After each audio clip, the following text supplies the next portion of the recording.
Shalom, selamat siang Bapak Ibu Saudara yang dikasih Tuhan. Hari ini saya akan berkhotbah dengan judul menyambut tahun baru dengan benar.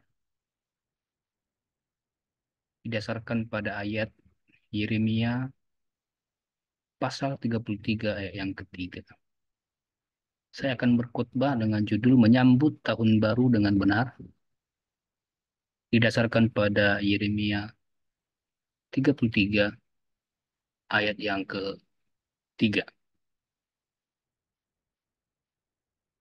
Begini bunyi firman Tuhan. Berserulah kepadaku, maka aku akan menjawab engkau dan akan memberitahukan kepadamu hal-hal yang besar dan yang tidak terpahami, yakni hal-hal yang tidak kau ketahui. Amin. Bapak Ibu Saudara yang dikasihi Tuhan, ayat yang barusan kita baca bila terbelakangi oleh pembuangan Yehuda di Babel. Yehuda yang adalah Israel bagian selatan dengan ibu kota Yerusalem telah takluk dan menjadi buangan di Babel. Kisah itu bisa kita baca di sepanjang Perjanjian Lama, kitab Tawarik maupun kitab Raja-Raja. Di masa itu muncullah satu orang nabi yang menyuarakan firman Tuhan. Sebagaimana kitab yang barusan kita baca dinamai Yeremia. Itu adalah nama nabi yang tampil berbicara atas nama Tuhan. Apa yang disampaikan Yeremia dari ayat yang kita baca tadi adalah janji pemulihan. Memang mereka sedang mengalami kesusahan, mereka sedang terbuang.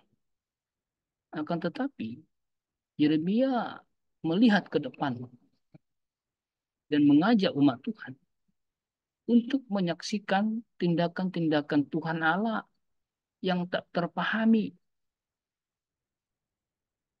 yakni pemulihan. Kenapa tidak terpahami? Karena kondisi mereka saat itu tidak ada tanda-tanda bahwa mereka akan merdeka kembali. Tidak ada tanda-tanda bahwa akan ada tampil penyelamat. Lalu mereka akan boleh lepas dari perbudakan pembuangan itu. Tetapi itulah firman yang datang lewat Yeremia. Lihatlah ke depan, berserulah kepada Tuhan.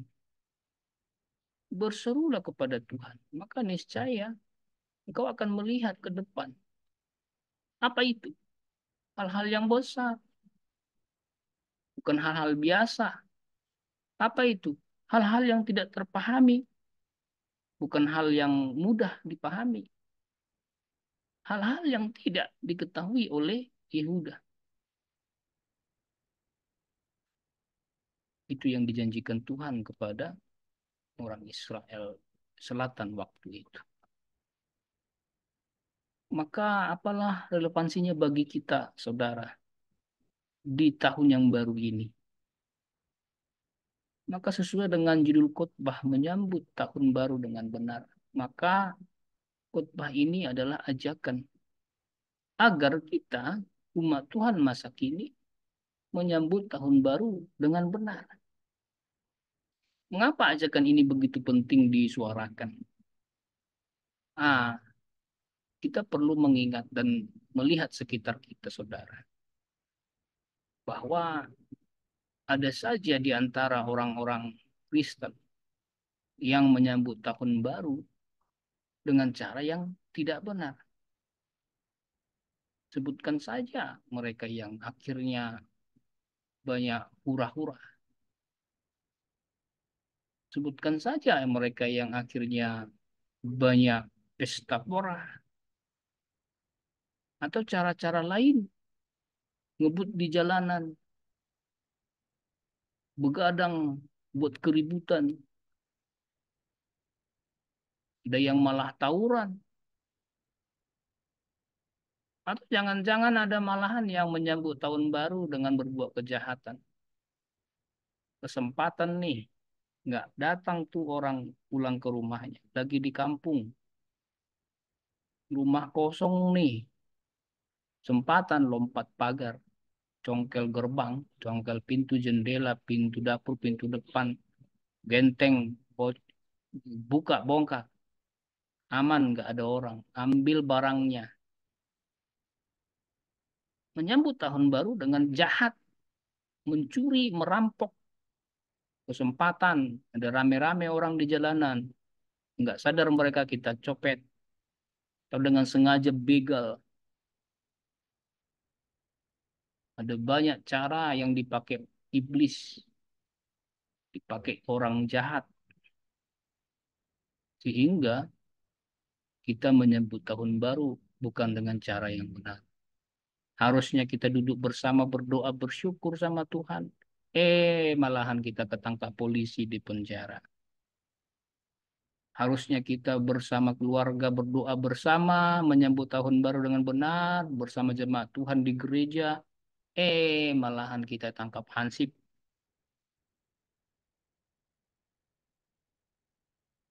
Maka marilah kita menyambut tahun baru dengan benar.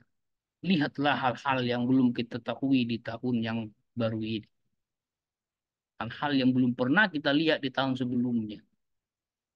Hal-hal baru yang tak terpahami. Jadi marilah saudaraku kita menyambut tahun baru dengan cara yang benar.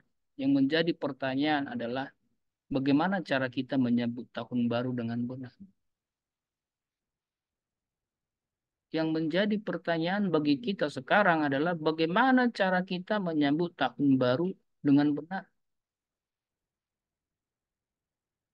Tentu saja kita harus menyambut tahun baru dengan cara yang sesuai dengan firman Tuhan. Maka apabila kita membaca Alkitab lebih lanjut, kita akan menemukan setidaknya ada 4 cara agar kita menyambut tahun baru dengan benar. Yang pertama adalah kita menyambut tahun baru dengan mengucap syukur. Contohnya Efesus pasal 5 ayat 20. Yang kedua, kita menyambut tahun baru dengan mengadakan evaluasi. Contohnya Yakobus pasal 1 ayat yang kelima. Yang ketiga, kita menyambut tahun baru dengan menjaga pengharapan. Contohnya 2 Korintus pasal 4 ayat 16 sampai 18. Dan yang keempat, kita menyambut tahun baru dengan meningkatkan kinerja. Contohnya Kejadian pasal 27 ayat 38 sampai 40. Di penghujung khotbah ini, setelah kita nanti mengikuti uraian satu demi satu, maka kita umat Tuhan masa kini dapatlah menyambut tahun baru dengan cara yang benar.